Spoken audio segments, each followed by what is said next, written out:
We have breaking news this morning in the investigation into Russian meddling in the 2016 U.S. election. Multiple sources tell NBC News that special counsel Robert Mueller's team has gathered enough evidence to bring charges in the investigation of former Trump National Security Advisor Michael Flynn and his son.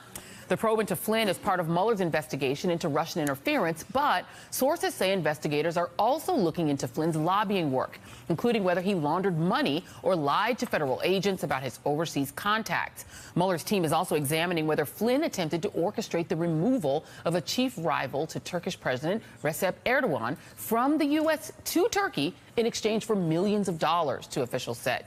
Now let's bring in Ken Delaney, an intelligence reporter for NBC News, who's part of the team that broke this story. All right, let's break these down into bits. Let's start with Michael Flynn Sr., and then we'll talk about his son. Is the investigation into Flynn Sr., Ken, focused mainly on the Turkey aspect of it, or is it broader and does it impact the Russiagate aspect? Oh, Joy, we absolutely think it's broader. Of course, it involves his contacts with Russian Ambassador Sergei Kislyak. But the new ground that we're breaking in this story is that it is also very much focused on his relationship with the government of Turkey, the undisclosed lobbying that he did for which he was paid $530,000, and then what action he may have taken to seek to orchestrate the removal from the U.S. of this cleric, Fethullah Gulen, who is an opponent of the Turkish government that was paying Mike Flynn.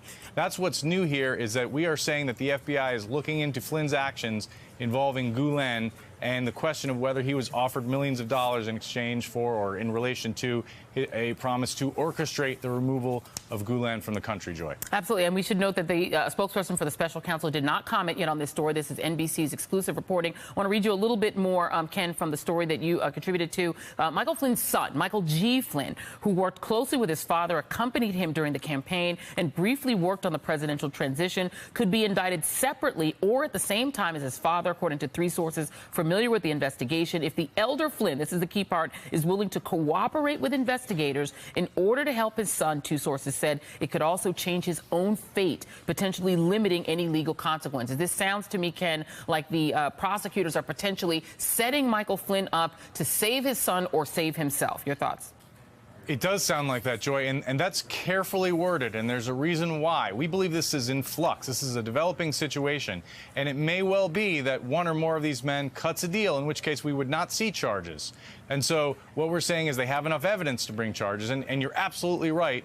To the extent that Michael Flynn, the son, is implicated here and facing criminal jeopardy, it puts huge pressure on his father. It's one thing for his father to be facing a potential prison term, but the idea that his son, who has a young baby at home, could be in trouble has got to be weighing in on the former National Security Advisor's thinking, Joy. Absolutely. All right, Ken, stay with us just for a moment. I want to bring in my panel, former State Department spokesperson Naira Haq, Max Boot of the Council on Foreign Relations, Natasha Bertrand, political correspondent for Business Insider, Washington Post opinion writer Jennifer Rubin, and Karine Jean-Pierre, senior advisor for MoveOn.org. I'm going to start with Karine first. Michael Flynn Jr. is somebody that a lot of people may remember from the campaign. He was very prolific on Twitter, things like Pizzagate. This is somebody I think people aren't accustomed to thinking about as being central to this story. How surprised are you in hearing that he, too, is drawn into this investigation?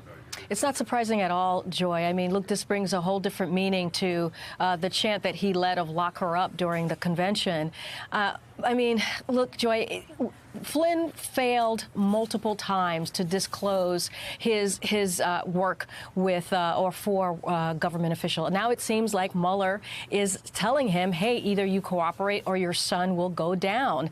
And now he has to make that decision. But it's not all that surprising. I think once Manafort kind of went down on indictments on Monday, we all expected Flynn to be next. Exactly, indeed. I think Flynn is somebody that, Natasha, a lot of people have expected to be eventually in the crosshairs. There was that early reporting that he was openly seeking immunity in exchange for cooperation. You had Donald Trump saying to Jim Comey while he was still FBI director before he fired him, go easy on Flynn, and telling Flynn after firing him in February, stay strong and things like that. One other interesting aspect of this is Jim Woolsey. The FBI, according to this NBC report that Ken Delaney broke on our air earlier, that the CIA director, the former CIA director, Jim Woolsey's account to the Wall Street Journal, which he confirmed to MSNBC that Flynn and Turkish officials discussed a potential plan to forcibly remove a man named Fethullah Gulen from the country in September of 2016. That too is being investigated now. How much consternation and concern must there be on Capitol Hill now? This circle seems to be only widening. Yeah, and Michael Flynn is someone who has increasingly lost credibility among Republicans over the past couple years. He was seen as a very credible figure during the Obama administration. He was pushing back very strongly against Obama's policies in, say, Syria and again, terrorism. But ever since he was the head of the Defense Intelligence Agency. Yes, and then he had a falling out with the Obama administration in 2014. He was kind of kicked out of the Defense Intelligence Agency. And ever since then, though, with his kind of bizarre ties to Russia, he traveled to Moscow in 2015 to attend this RT gala. He's appeared on RT several times to give commentary. He did some work for, RT since then. It's just kind of, he's lost a lot of credibility, and I would not be surprised if people on the Hill were now, more than ever trying to distance himself from this White House, because first you have Paul Manafort, who's indicted, who's very close to the Trump campaign, obviously, and now you have the first current or former, Trump administration official to possibly face charges. Yeah, and you have George Papadopoulos actually a cooperating witness. We don't know if that means wearing wire. We don't know if that means Max Boot, of this unknown band of foreign policy advisors that were named to the Trump campaign. The one person who did actually have some stature and a track record was Michael Flynn. I wonder if you could describe how much consternation there is inside the foreign policy world as to what happened to this guy. He was seen as sort of a really high-flying, fast-rising star within the defense intelligence establishment when he was named to DIA, turfed out in 2014. Is there any sense of what went wrong from there? That's a great question, Joe. I mean, you have to kind of savor the irony of a guy who at the Republican National Convention was leading chants of lock her up, is now in serious danger of himself getting locked up. And this is a tragedy in many ways. I mean, I've known Mike Flynn for years, back to the time when he was the chief intelligence officer in Afghanistan for General Stan McChrystal, and then before that, the Joint Special Operations Command, where he had a terrific reputation as a very good tactical intelligence officer. He was somebody that Stan McChrystal wanted at his right hand when he was tackling any important assignment, and he was very well respected, which is why he became director of the Defense Intelligence Agency. I mean, I have in my office a picture of me with Mike Flynn of the Defense Intelligence Agency, yeah. But then when he was fired from that job, which he blamed on President Obama, but which I really think was the work of Director of National Intelligence Jim Clapper, he seemed to snap. And a lot of people who know him, including me, just can't figure out what the heck happened to him, that he started acting in ways that no general should act, leading these chants of lock her up, palling around with Vladimir Putin, and getting engaged in these shady dealings with Turkey and becoming this unregistered foreign agent. I mean, it's a tragedy and it's a disgrace, and it just shows you the way that anybody who comes into the Trump orbit is ultimately going to be tarred by the experience. And not to mention the fact that how could he have not anticipated that any conversations he was having or text messages he was sharing with Sergei Kislyak and other Russian officials were being monitored, because the Russian end is being monitored. I don't understand. He read those transcripts himself when he was the director of the Defense Intelligence Agency. How could he be so stupid and so unethical? It's mind-boggling, truly. It's truly mind-boggling. At the same time, Naira, we have Donald Trump on an overseas trip in Asia, an important trip given the tensions with North Korea and what's going on in the world. The last time that Donald Trump was on an important overseas trip, he found himself dictating a misleading statement for his son, Donald Trump Jr., who, along with the now indicted Paul Manafort, the then campaign chairman, and Jared Kushner, met with Russian officials at Trump Tower the same day Donald Trump announced, "We're going to get you, Hillary Clinton," on his Twitter feed. I'm wondering what must be happening on Air Force One as he travels country to country today. Well, clearly people are trying to tackle and intervene between him and his cell phone to avoid whatever might happen on Twitter. And it's unfortunate that that is now the job of senior military leaders and diplomats, is to keep the president away from a toy that can get him in trouble. Around him also are 29 business leaders on this trip. And that's important to understand, because underpinning all of this and Trump's real goals of how he deals with foreign policy and diplomacy are his business interests. Just a few weeks ago, the Chinese government sent in some people to try to take back a Chinese dissident. These people were here on visas. They lied. They were actually security officials. They violated their visas. And then a hotel owner in the United States went to the White House to say the Chinese would like this person back. Will you give him up? This is a pattern. This is exactly what Flynn was involved in. An autocratic government is trying to crack down on its people and is trying to use business interests to try to get these people back. This not only undermines Donald Trump's credibility in dealing as a diplomat and standing for human rights, but it undermines the broader United States message and philosophy of what we stand for in the world, which is protecting human rights, freedom of press, freedom of speech. At this moment, the United States, because of Donald Trump, looks like it stands up for personal, corrupt business practices. And, you know, Jennifer Rubin, to make that point, you have Donald Trump, who owns a $200,000 a head private club, who we do not know who the members are, but we keep getting little inklings that perhaps members of that club can be protected from extradition if Donald Trump wishes, that there are special perks involved. We do have, in a sense, Donald Trump becoming more like other world leaders that we could name that are not so savory necessarily, whose business interests and whose essentially financial interests get really deeply entangled with their interest in leading their governments. It's extraordinary. It really is. And actually, the fee used to be $100,000. He doubled it once he became president because he now can monetize the presidency in a way that no one has ever done before. He began this trip in Hawaii, where he was again touting a Trump property. No one has used the presidency to advance his own personal business interests, and there's a reason why he's getting away with it, and that is that Republicans don't care. They could easily stop this. They could easily either pass legislation or invoke the Emoluments Clause and prohibit him from receiving income and monies from foreign leaders, but they roll over and play dead. And you're right, this is becoming a banana republic, a third world dictatorship where the rule of law is sublimated. The president's financial and personal interests are above national interests, and he cavorts with people who share those rotten values, anti-democratic values. I would say that as far as the Flynn thing goes, we should remember how we first learned about this, or how he first got in trouble, and that was potentially lying to FBI agents discovered by Sally Yates, who then went to the White House, the White House counsel, to rat him out and say, listen, we can't have the vice president of the United States going around repeating these things. Flynn is lying. And so he's involved every which way. He's involved in Russia. He's involved in Turkey. And he's involved in the dishonesty that we saw from Sessions, we saw from other people, in trying to conceal these Russian contacts.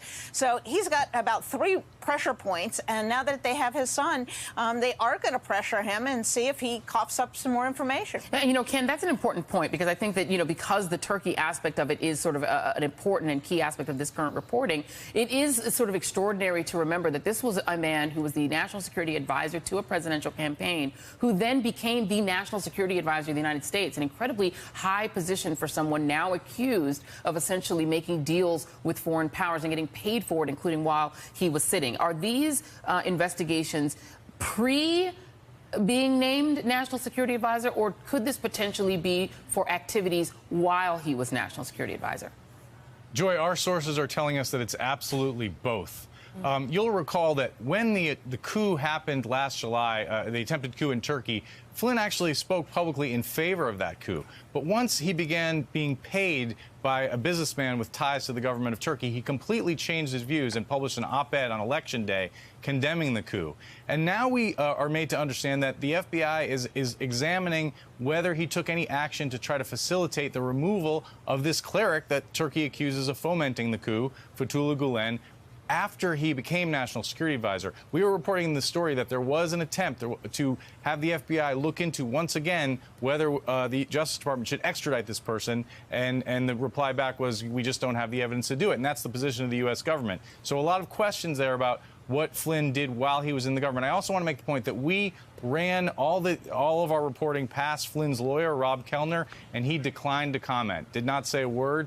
This is the same lawyer who a while ago at one point said that my client has a story to tell, and was seeking immunity from the Senate committees. Interesting. And let's not forget that it took about 15 days for the Trump White House to act on Sally Yates's hair on fire warning. That The same gentleman, Michael Flynn, their national security advisor, was potentially subject to blackmail and should be removed. That's something that was told to the Trump transition team as well as to the leadership there. And that also includes Vice President Mike Pence, who was informed of that as well. So this circle, again, is only widening. People had information. They didn't act on it. NBC's Ken Delanian, Nayyera Haq, Max Boot, Natasha Bertrand, Jennifer Rubin, Karine Jean-Pierre is sticking around. Thank you all for staying. Really appreciate it. And up next, Donna Brazile held her first TV appearance and dropping bombs on the DNC and the Hillary Clinton campaign. We will discuss that next. Stay with us.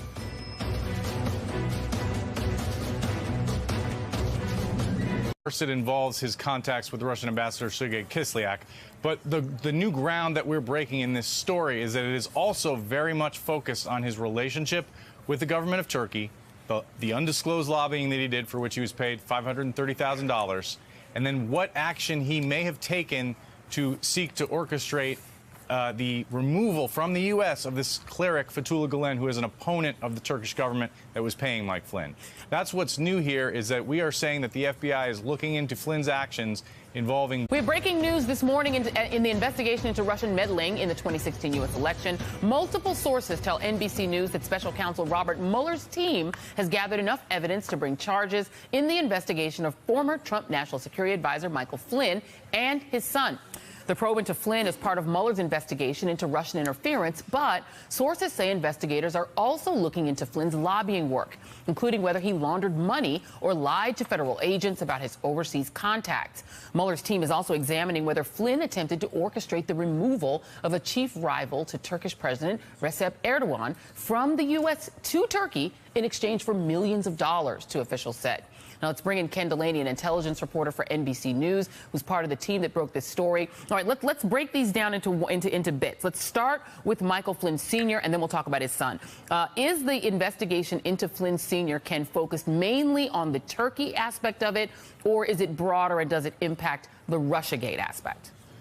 Oh, Joy, we absolutely think it's broader. Of course, Gulen and the question of whether he was offered millions of dollars in exchange for or in relation to a promise to orchestrate the removal of Gulen from the country, Joy. Absolutely. And we should note that the spokesperson for the special counsel did not comment yet on this story. This is NBC's exclusive reporting. I want to read you a little bit more, Ken, from the story that you contributed to. Michael Flynn's son, Michael G. Flynn, who worked closely with his father, accompanied him during the campaign, and briefly worked on the presidential transition, could be indicted separately or at the same time as his father, according to three sources familiar with the investigation. If the elder Flynn, this is the key part, is willing to cooperate with investigators in order to help his son, two sources said, it could also change his own fate, potentially limiting any legal consequences. This sounds to me, Ken, like the prosecutors are potentially setting Michael Flynn up to save his son or save himself. Your thoughts? It does sound like that, Joy, and that's carefully worded, and there's a reason why. We believe this is in flux. This is a developing situation, and it may well be that one or more of these men cuts a deal, in which case we would not see charges. And so what